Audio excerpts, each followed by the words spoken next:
This traffic noise is just really annoying. I drew a little diagram. So the 528 hertz is actually always available to us. But when we have a thought, it's the ego at 741, and it's a faster frequency, and it interrupts this. So really it's like an ego thought and just a tiny little bit of the background, the space in between thoughts that we don't actually notice because it's always talking. So that would actually almost be like the equivalent of a breath in. We can't really talk while we're taking a breath in. You could almost imagine that when your ego voice is talking in your head, that it needs to take a breath in between sentences. And that breath is like a pause, and that pause can actually be a lot longer. And when we start to notice the space, and perhaps identify with the space, if you want to say identify, then that is the silence from which sound comes from. And when there's enough space, it's the 528 hertz, and then that's when the 528 hertz can actually hit our heart and our eyes, because when we're not thinking, we're not actually creating images on our mind screen. So when that silence becomes more pronounced, we actually can see. And then when we can actually see with our eyes and our heart simultaneously, we're going to have different impressions that are more like insights, not thought, memory, voice, sound, image complexes. And the silence, there's no dopamine in silence. So thinking is tied to dopamine.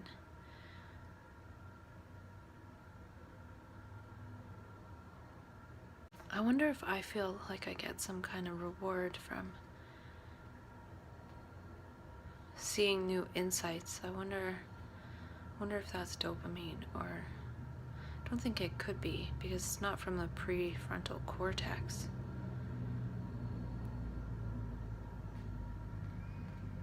I think it's something else, because learning this way is actually, in my mind, real learning.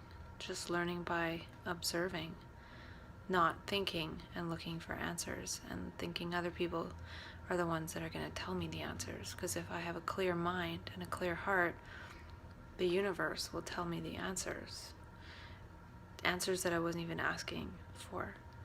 Because our brains are designed to learn in this way, but they've been hijacked.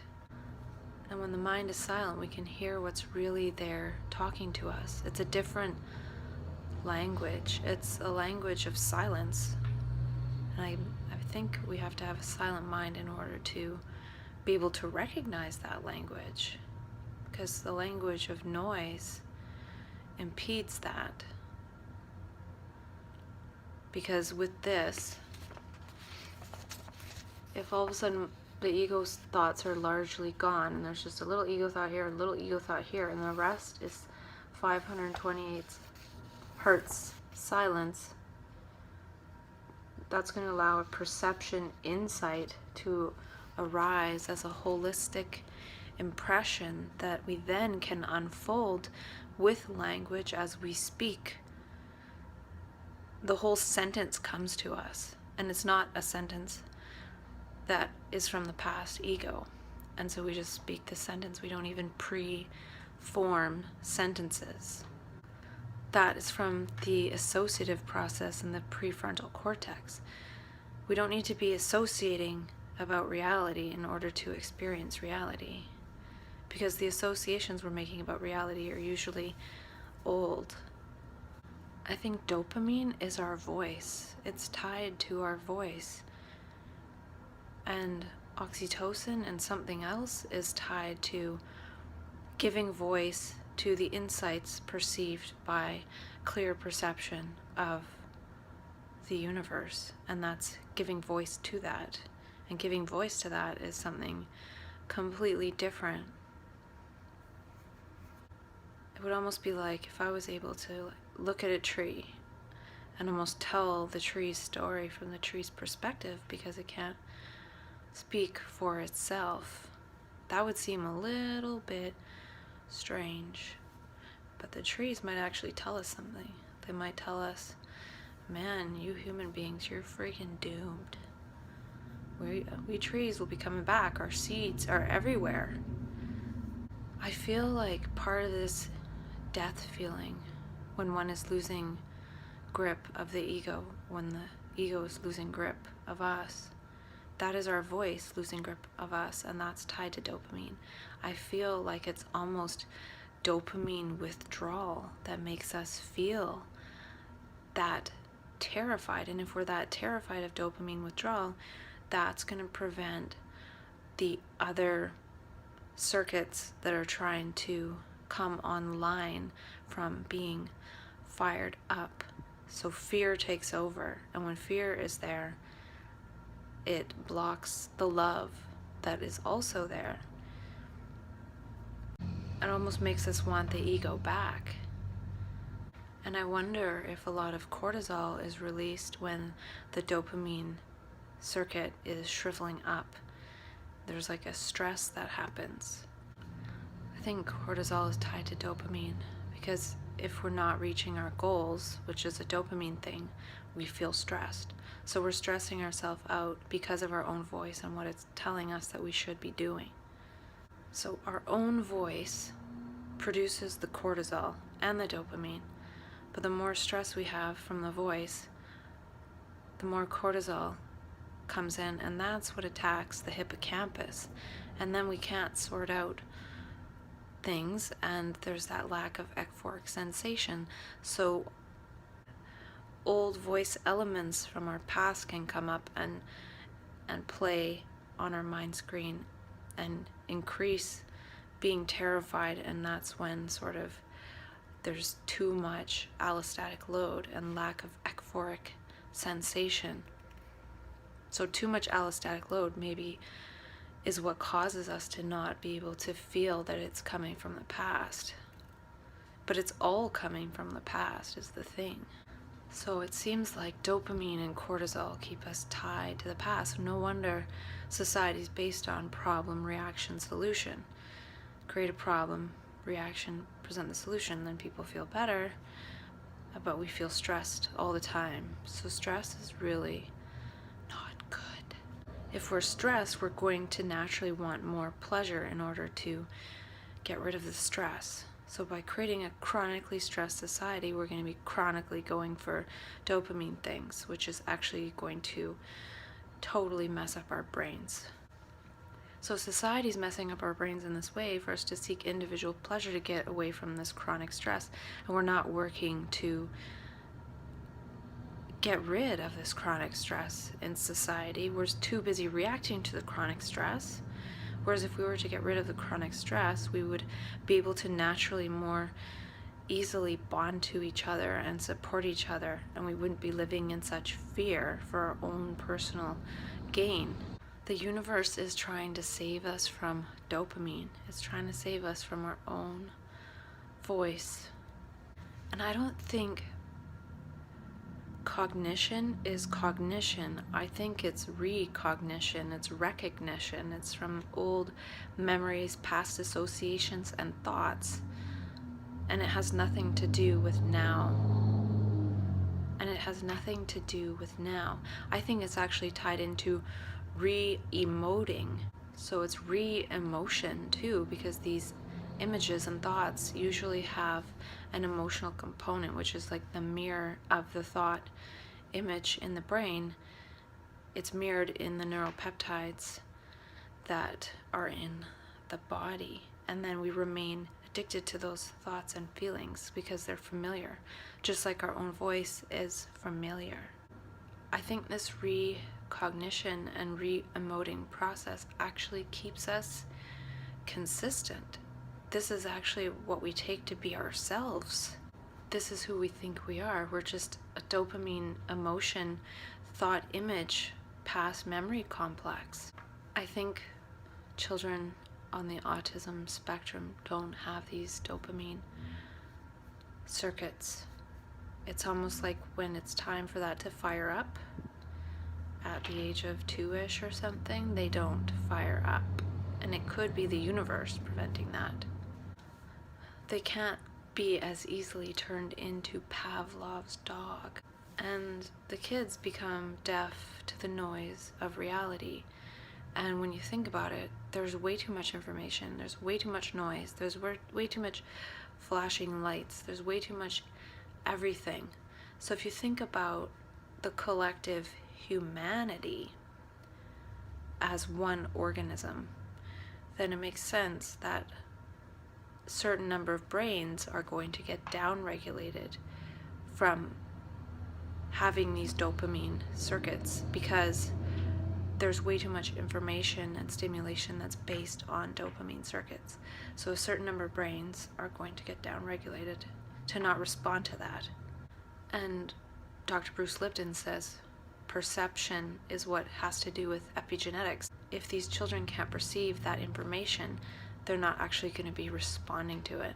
So in a way, it's sort of like erasing that information from the collective social fabric, because certain people aren't actually perceiving it and responding to it in their reality tunnel. It's creating a different reality tunnel. And the reality tunnel that's being created is one that's not so set on dopamine and the prefrontal cortex. And even people who haven't been diagnosed with anything are trying to reduce their prefrontal cortex. They're doing yoga, they're jumping out of airplanes, they're surfing big waves, anything to get their own voice to shut up. And I think humanity is one organism, and we have to think of it that way, and to consider social phenomena and physical phenomena as a manifestation of the collective. I remember reading or hearing that when birds are in the air, they're actually one organism. And when they land on the ground, they're separate little things taking care of their own physical needs, walking around on the ground, eating their bugs and their worms and stuff. And they still pay attention to each other, they're aware of each other, but they're still doing their own thing. But if they take off all at the same time and all just fly where they want to go, they're going to run into each other. And I feel like this 528 hertz consciousness of nature is part of us too, and there's a collective that we're a part of, a collective consciousness of humanity, and it's to do with the relational mind, the mind beyond the brain, and the mind beyond the brain that's trying to create what it is through us and through our brains. And it's going to do that no matter what, if we're trying to or not. That's what's going to happen. And one of the ways is to reduce the noise of the prefrontal cortex. Well, the universe is already doing that for us with the next generation. Unfortunately, when we pathologize them, we don't understand them. We don't realize they need different environment, no noise, different way of learning. They'll learn faster along a lot of lines, but slower with language, because language is the problem. Them hearing their own voice in their own head is the problem. MAP consciousness activates other circuits in the brain. And it doesn't mean a person would never use the dopamine circuit. It just means that they wouldn't be used by the dopamine circuit. And the thing with all these new circuits being activated is we don't know how to act. We don't know how to use them. We have an awareness of the former reality tunnel, and it's a small band, but now we have this huge reality tunnel and this degrees of freedom we never had access to before. It's like being set free. But being free within a prison is quite difficult. In a way, one has to be a bit of a frequency holder and just hold the frequency of 528 and still operate in the other frequency of 741. And that's related to what I was talking about before with trans consciousness. It would be residing and abiding in 528 and still being aware of 741. And then the mind and heart become a receiver of 528 hertz, and it's not just playing its own tune on repeat. It's receiving so much other information from the universe. We are a part of Gaia and human collective consciousness. We are in a chemical prison of our own endogenous biomolecules. Based on what we perceive images of fear or pleasure, and that is the duality that we move between. If we have a clear mind screen and clear heart, we see in the moment and we create those biomolecules of the moment, and it's always new and it's always a different combination and it's always interesting. And in manic consciousness, the universe imprints on us that vision, and we always have that imprint. So it fires up those circuits, and even if they go offline because of the structure of society, we still have that imprint, we still have that pattern. And so it's basically lying kind of dormant, and that's why I talk about embodying one's mania and moving towards that, and that would eventually maybe invite the circuits to turn back on. And it's not a matter of do this step, this step, this step. It's about actually doing things differently all the time in a way, because if we're practicing the same thing in the same way, we're just creating another habit and reward circuit. And I was also thinking about how Len Horowitz said that the sun is 528 hertz. Well, when we sit in the sun, we're absorbing that 528 hertz on our skin, and that's probably what is involved in activating vitamin D. And vitamin D turns on, I think it was like 30,000 genes or 3,000 genes or something like that, which have positive effects. So the sunlight is actually an epigenetic thing. It activates the vitamin D, which turns on certain genes. So that's epigenetic control of genes. So if we're not getting any sun exposure, we're not getting enough vitamin D. And one of the biggest things that happens when a person doesn't have enough vitamin D is cancer. So in a way, it's almost like if we're not out there kind of worshiping the sun in a way, like being outside, being connected to nature and getting sunlight, we're going to get cancer and die. And so nature has so many ways of killing us off, embedded in its own systems. And it's only going to get worse, because I think soon supplements are going to be like illegal, or only pharmaceutical drugs, and then we have to get a prescription, and then we have to pay more, and then it's only in a very, very, very small dose that's not going to do anything anyway. So we're really going to be in trouble. So we have the wrong values. So MAP consciousness is trying to create a new kind of relational human being, and it's a type of human being that is not valued in this dopamine culture.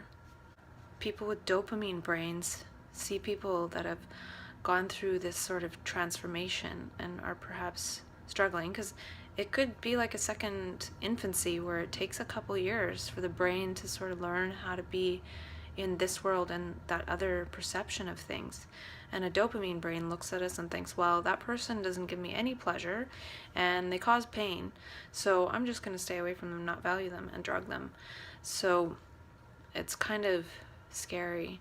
That's why we need to create lots of context and lots of dialogue with each other to talk ourselves out of what we've been told. MAP is actually like acquired different learning and thinking styles. Trans consciousness. I also read somewhere that peer support is about critical learning and renaming of experiences. So I'm doing that with myself. I'm doing peer support with myself. I feel like mania is sensory deprivation from the ego and society. The ego is society. It's what we need to function in society. We've become functions of dopamine. The ego is a sound, light, memory complex, and it's images that we've recorded, and it sounds in our own voice, and it's the past. And then we can't properly perceive the sounds and lights that are coming to us from the external world. And when we receive those impressions, we can actually understand, and a different way of knowing happens.